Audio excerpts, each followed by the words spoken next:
So thank you, Alessia, for that very warm welcome. And thank you, Jeanette and Hemant, for joining us this afternoon on a slightly loaded topic for Friday, 4 p.m. probably, no? Global resilience. Just like we discussed briefly whether we wanted world peace, but then we thought global resilience is the alternative we'll be discussing about today.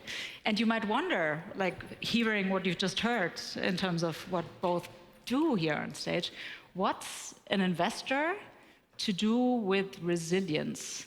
And even what's your perspective, what is resilience? And maybe we start with that very point, because one can have very varying concepts on this one. I'd be very intrigued to hear yours. So tell me, what's the frame, why now, and then why as an investor? Yeah, so I think if you think about the last 30 years, maybe even longer, there's a confluence of two trends. One is around politics and what's happening geopolitically in the world, and the other is around technology. And, if you think about technology, the whole focus has been largely on globalization. So everything has been about make business decisions that drive cost and efficiency in your business. That has led to a creation of a certain kind of a supply chain. It's led to an economic second superpower emerge in addition to the United States, which is China, right? And that has been an interesting sort of evolution over the last few decades. If you think about inside of that technology trend, what happened starting 2007, Facebook, AWS, and the iPhone, and the journey to digitize society and organize content, community, commerce, everything online, you would say that then unleashed another capability from an entrepreneurial perspective as well in company building, which is pre all of that, like 25 years ago when I got in the business, so the role of technology companies and entrepreneurship was very much to just introduce efficiency in our day-to-day lives, efficiency for doctors, supply chain managers, educators, you call it. Post that, you started to go into those industries to say, we're actually going to build banks, we're going to build insurance companies, healthcare companies, schools that are sort of digital first. And so you started going from efficiency to efficacy and reimagining these core sectors of society. So now sort of think about that as a technology trend, okay? So globalization is the focus, and the technology capabilities have unleashed the ability for entrepreneurs to rethink these core industries. Now the politics, right? Everything there where it was all about politics trumping sort of technology and globalization, sort of economics trumped politics in that era. What's now happening, now that there is this sort of second superpower, is a whole set of different business decisions, especially given what's happened in the last 5 years. You had the pandemic, you've got wars we're dealing with, you've got all these crises that have sort of shown up. You've got climate change, energy transition. All of a sudden, countries are waking up saying, oh boy, we can't really think about globalization and just sort of an economic mindset in how we build, especially in critical industries. So a lot of what we've been talking about is the prevailing view now is that in certain industries, semiconductors, energy, food, healthcare, you're going to think very differently if you are a sovereign nation around how to take care of your people. You will actually make suboptimal economic decisions in how those supply chains get reconfigured. So there's a re-globalization happening around those critical industries. And there is an opportunity, if you go back to my point about the kinds of companies entrepreneurs can build, to now serve this sort of re-globalization wave that we're going to go through over the next 2 to 3 decades. I think that's the biggest opportunity from an entrepreneurial and an investment perspective that we have in front of us. That's a very defining thesis, I think. This is like actually going from responsive to and governments and like planning and inefficiency to actually also foresight almost. And it's like, what do you need and how do you then make that more economically viable again and more productive? So everyone wins versus reserves. I think it's an interesting frame. Jeanette, I know you founded La Famiglia here in Europe with the lens on making Europe more competitive and also then more resilient, right? So in the whole frame, we heard now a global take and also like from a West Coast perspective, what's your take on how resilient are we in Europe and how important is resilience when you think about competitiveness and the European ecosystem? Yeah, I think it's a good question. I think if you look back 10 years ago, Europe was really nowhere, or like in very much in early stages, in infancy stages when it came to technology, especially when the whole consumer disruption happened. We really didn't do so well because of the fragmentation of our internal market, so it was much harder to kind of reach scale. I think now we've overcome some of that, and we've come to a very flourishing and very diverse, very kind of prosperous ecosystem on the technology side, which is encouraging. We're seeing more and more scale-ups, more and more unicorns coming out of Europe, more and more companies really shaping the global stage. So if we think of Mistral, which is a basically competitor to OpenAI that is playing that game on the open source. They're Paris-based. It's a European team. These are actually European researchers that were working at big tech in the US for Meta and Google, and actually decided to build a national European champion with European sovereignty in sight. So I think these are great and very encouraging examples. I think when we look at the global stage, though, and you look at the market cap from a technology perspective, we're still far behind. And I think my ambition very much is to get to a point where we can say 3 out of the 10 largest global technology companies have to be European. And I think that can be done. But I think we have to set that ambition level right, and we need to make sure we do everything we can to make that happen. And I feel like a lot of that, especially if you look at the European market structure, will reside in traditional industries, right? So if you think of manufacturing, if you think of logistics, if you think of energy, which is a big, also regulatory tailwind these days, these are very, very large sectors where we have core expertise. I was actually just in Aachen a few days ago and visited one of the labs for production automation.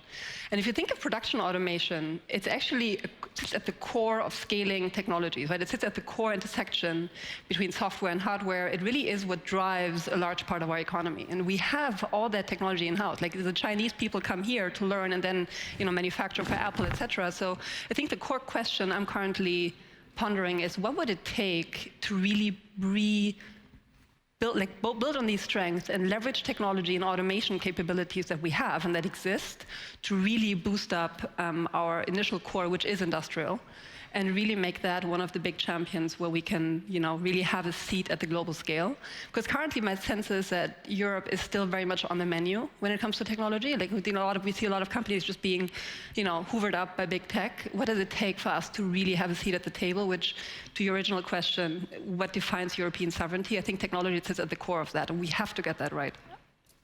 So what do you think would be the unlock, to actually follow up on that question? So what would actually be, in your view, the unlock to this? And maybe how does that resilience frame, or even the threat of not being resilient, or like the need to respond to or to being more resilient, how is that maybe going to help? Like, what's that unlock for Europe? And I'd also love the perspective from you, Hemant, like internationally looking at the continent. I know you two have just partnered on Europe as well, so I think you might have very complementary views forward-looking on this topic. Yeah, so I think the big unlock is still, I think there is capital, right? There's always been this long debate, is there enough venture funding in Europe? I think there is, but the question is, do we maybe need to expand that understanding of venture funding, which is currently very much focused on, this whole decade of SaaS and software-only businesses. If we look at traditional industries, if we look at energy, if you look at industrial manufacturing, the examples I just gave, this will probably require a multi-asset, multi-pronged strategy to really build these companies. So I think that's probably a big unlock, and just changing and shifting that gear and mindset from a venture funding perspective, which is also where we partnered up and where actually Hemant has driven a lot of that transformation in the US and healthcare, starting from venture funding towards building very large and incubating very large health technology companies, to then now buying a hospital system and really implementing these technologies into physical assets that then really drive tangible change. So that's one point that I find is really important. I feel like we can drive that here in Europe too, in the aforementioned sectors. The other thing that I find is important is getting our regulatory framework right. I was very vocal about the AI Act, which some of you may have followed in the press over the last couple of months. And that is a very important thing to get right. I think we need regulation, but we need to finally come to a point where it still remains an enabler to technology and doesn't become prohibitive. I think we have great people like Eva Medel, who's also here in the audience, who's driven a large part of that and made sure we prevented the worst from happening. But if we get that right, then I think AI can be a huge unlock. Like the scaling factor of that technology, if you think of prior waves from mobile to cloud to now AI, AI is probably just as big, if not bigger, than all these prior waves.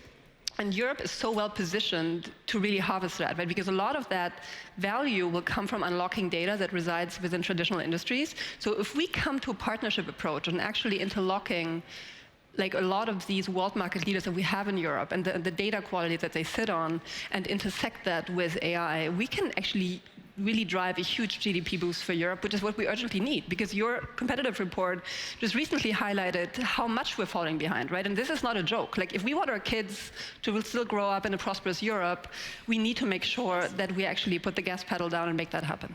And I think the timing, yes. Don't we all love passionate Europeans? I do. I really do. Thank you for this. It's good.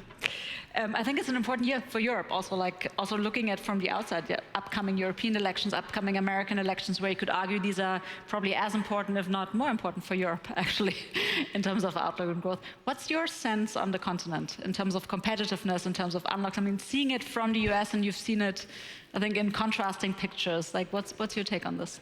Yeah, like if you think about historically in the technology sector, most of the value has been captured by the United States. And I think there's a reason for that, which is the network effects of talent really matter. And internet is global. And so if you can build those companies anywhere in the world, so if that advantage is sort of trapped in one geography, it's going to continue to compound there. When you think about what we're talking about resilience, yes. I think there's two things. One is you're not going to solve energy transition for Europe sitting in Silicon Valley. You don't have the empathy for it, you don't have the understanding of it, you don't have the trust of the nations and the geo. So all the opportunities that we think about in resilience, they have to be done by people here. They have to be sort of the priorities of the entrepreneurial ecosystem here. And I think the key thing to unlocking it is, to me, all about intentionality. You have to fast forward 30 to 40 years, and you have to think about what are these critical industries really going to look like, and then build these companies with that kind of a mindset. And it's when you think about the company building playbooks that are required to build these, the traditional venture capital model and the mindset and the governance doesn't really apply, because they're much longer horizon problems, they're much more complicated. If you're going to drive European resilience in one of these areas, you have to think about it at the continental level, but then you also have to figure out how do you earn the trust of each nation to support them. Well, that's not something that we're used to building as pure technology companies. So there's an evolution of just a thought process around company building that needs to happen as well. But it's all going to start with a set of people here, and our partnership with La Famiglia was all because Jeanette's got a vision for it, and she wants to be that entrepreneurial soul that puts out a marker to say, here's what the world ought to look like in Europe 30, 40 years from now, and let's get the entrepreneurial energy directed with that intentionality. That's what it's going to take. And I think then folks like Torsten and Gunbart at Helsing and Arthur at Mistral, others have to step up and say, we're going to go take on that mantle and solve it in the different areas where these next generation companies can get built. And if we did that, you'll get your 3 out of 10 companies that are the world's biggest, because the market opportunity here is just as large in many of these areas. I think it's fascinating. Your partnership is a very interesting also setup, where like how your beliefs come together, and also what you bring to life with some of the investments actually you're making together. I just wanted to double click also on the sort of US ecosystem versus Europe. I think one thing that always strikes me when I go to SF is just the density of people in close proximity, right? Like the density of smart people interacting, mingling, informal discussions. There's just a lot of liquidity in terms of like thought exchange.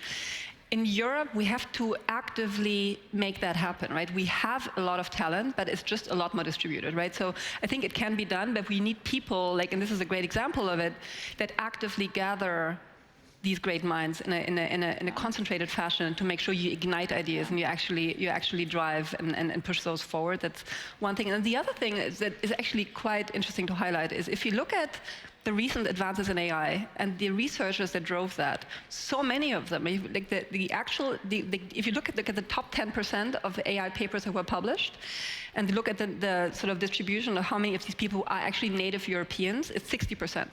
So 60% of the current cutting-edge research that's happening in AI that has led to transformer paper, to the diffusion paper, some of them are German, some of them are Czech, some of them are French, but we have a very, very strong research foundation. We have always had a very strong educational foundation in Europe. And like we've always historically been bad at commercializing that, right? And I feel like now is a moment to actually make sure we train that muscle of keeping these people here, making sure we show them a pathway towards activating that talent here in Europe. So Mistral is a great example, which is really aggregating and becoming a magnet for a lot of these researchers to actually publish and use it as an active platform to commercialize some of it. And then if you look at other examples like Helsing, for example, they're becoming a magnet to the most incredible talent that has previously been locked up in US tech and that is now eager to build for European sovereignty. So I think there is this big mindset shift of like Europeans that were unlocked or that were located elsewhere to come back to Europe and then become active here. And I feel like that's such an important point to get right. We have to get the talent fluidity right. That again comes down to also talent migration at the government level, because it's still too hard to get these people in here, right? We still need to have that inflow of founders and talent that has seen scale, right? Because sometimes we have seen some of it, but we haven't seen enough of it to really have a distributed base of talent in European companies that can really push towards that next frontier. So that's what I'm also really excited to make happen. I think the themes are also relevant. You would almost wonder, like, why not yet? No, I mean, the talent topic, the skill migration topic, the scale topic. I mean, it's structural and inherent in all of the European discussions for like decades, right? I mean, this is how we're structured. It's part of our strength. It's also part of what it's hampering, actually, like growth and competitiveness, and then in tech, and then how it permeates, and then everything. I'm almost wondering, and so interesting. I mean, we talk resilience from an investor's mindset, and resilience used to be somebody please provide, but it's certainly not somebody who would invest, but somebody who's more like a government or infrastructure. I wonder whether that frame is actually a helpful one, because we've now learned that resilience in itself is a value in itself that helps unlock some of the more structural and more complicated things. I don't know whether you saw this morning, we heard from Mario Nava on the joint vaccine purchasing, for instance. I think it's like a great example of, oh yeah, there's actually something I'm willing to trade a bit for more long-term resilience risk for major shocks. And if anything, probably there'll be more major shocks and not less. So therefore, I think that frame on what was usually or historically impossible, what you just said, or still being very hard, the scale, the overcoming, antitrust, all of the big topics, no, where you actually like, why do we not cooperate more? Why do we not actually move faster? I think that resilience frame, because competitive is a theoretical, almost economic term, no? It's like I'm competitive, I'm relevant, like I can therefore afford. So I think it's a bit different framing from I can actually be resilient to what might come. So some of that actually external shocks I find very helpful in reframing some of the obvious themes we've had for a long time and actually repotting it and maybe finding an angle to now make it happen with the right capital, with, let's say, the right alliances around it. Yeah, but defense is a great example, right? Yes. We wanted to kill defense in Germany, which is ridiculous. I mean, the ESG criteria didn't allow them to enter the DAX. Like, there's just these mindset shifts that we have to embrace to be sovereign. And it's interesting when you look at the evolution of thought on defense, how that changed when Ukraine happened. Like, all of a sudden, people started to understand that we actually need to have technology in place in order to defend our country. Like, it's just, I mean, people literally started realizing that the Russian border is like 2,000 kilometers away. This is like, it's not that far. So I think there is like a mindset shift that is occurring as a result of these crises. And I feel like the whole China, sort of decoupling that's happening right now is actually a big chance for Europe. Like, it's a big chance for us to actually double down on the strength of stuff that we outsource to now pull that back and really drive these technology sectors forward. The only thing I would add, from an investor and a company building perspective, what does resilience really mean day to day? It's how you navigate the tension between moving fast in the short term and building institutions that can endure in the long term. Yes. And I think that's, when you look at, I'm very fascinated by Helsing, which we had the opportunity to invest in. And I think about the playbook of that company. If the entrepreneurs in the room, you really should study what's happening there, because you've got a multi-country co-founder group, and they're going and earning the trust of different large countries in Europe to say, we will be your AI solution to migrate your defense capabilities, and we will do it in a way that will air gap it for you, but we'll actually build a platform that overall makes Europe stronger, which is their ultimate mission. Think about that. Every other company we built sort of pre-Helsing, that's not how we thought about it. So there's this playbook emerging, like resilience is going to lead to a new playbook of company building, where you're going to learn to make these trade-offs on a day-to-day basis. And answers are going to be different this time around than if you're just building a consumer app or a software infrastructure company, because there's all these other factors that you have to think about in the context of sovereignty and safety of people and responsibility. All new muscles for our industry. For industry and also for corporation, when I listen to you, how you describe it, I mean, sovereignty, these are like big words. The governments at the table, the investors at the table, you do need actually the doers and the researchers. I think the complexity also of getting it right in a resilient way, because you need to have a prism of perspectives to actually come to the right discussion. I think it's a very good point. And I think one more thing I'd love to add to your point when you just mentioned endurance. We actually had that discussion. If you look at the US is incredibly good when it comes to being ambitious. I mean, it's probably one of the most ambitious nations there is out there. And Europe has traditionally been very, very good at endurance. Like, we've built all these, multi-generational family businesses over so many years that are still there, that are still world market leaders in their field. And if we can manage to combine those two mindsets, this mindset of ambition and endurance, and create something that we call enduring ambition, I think then we really can come to a very, very prosperous sort of, new model and new mindset for company building here. Company building, and for Europe, hopefully. I think this is almost like a beautiful closing word, because it's a big year for Europe ahead. Yes. So very important year. I hope we get this right. It's January now, we're at DLD, so I have to ask you this closing question. So when we sit here again, not if, but when we sit here again next year and talk about 24, resilience, what would you wish we had touched upon? Like topics you're looking at, you're eyeballing, you're nervous or excited about 24 on the resilience horizon. What would that topic be we will discuss in 25 in January? I think for me, it would be seeing a growing movement in Europe around what Europe should look like in 2040 or 2050 in these critical industries. Because I think that if there is a vision for the future, then the entrepreneurial energy will take us there. And if it's diffused, then I think it's going to take a lot longer to get to where a lot of the great leaders here want to be there. So I think that intentionality, more work towards that would go a long way. Very well. And I think success will actually look like some of these big traditional industries in Germany really embracing AI and showing proof points as to how that's been a scaling factor for Europe. I really feel like there is such a big unlock we can drive from a GDP perspective. This is across established industry and startups. If we manage to really drive enough of that in there, I think we can look back a year from now and we'll already have made a quantum leap. Proudly so. Thank you very much, guys, for doing this. Thank you.